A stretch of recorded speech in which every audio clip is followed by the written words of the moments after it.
In today's video, I'm going to teach you how to change your profile picture in Google Drive.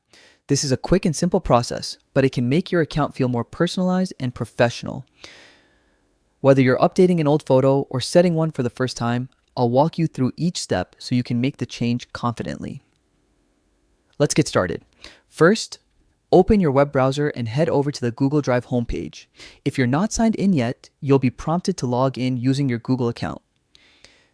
Make sure you enter the correct credentials for the account you want to update. Once you're logged in, you'll land on the main Drive interface where all your folders and files are stored.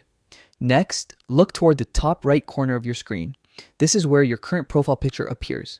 If you haven't set one before, you'll see a circular icon with your initial or a default image. Go ahead and click on this icon. This is an important step because it opens the menu where your account settings are located. After clicking, you'll see a small drop-down window appear. Within this panel, notice the pencil icon that sits next to your current profile photo.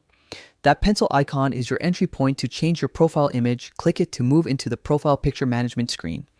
Once the new window opens, you'll see an option labeled Add Profile Picture.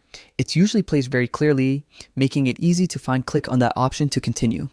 This action brings up a new prompt where you can choose where your new photo will come from.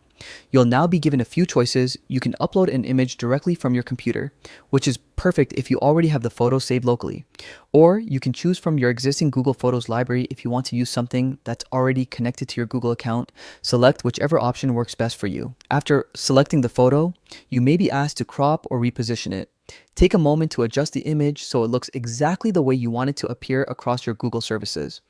This is the picture that will represent you in Google Drive and sometimes across other Google apps, so it's worth making sure it looks just right. Once you're satisfied with the preview, click Save to confirm your new profile picture. Google will update the image almost instantly. You should see it appear in the top right corner right away, and it will be visible the next time you or someone else interacts with your shared files or folders. And that's all there is to it. You've successfully changed your profile picture in Google Drive. It's a small update, but it adds a nice touch of personalization to your digital workspace. I hope this guide helped you feel more confident navigating your Google account settings. Thanks for watching and happy organizing.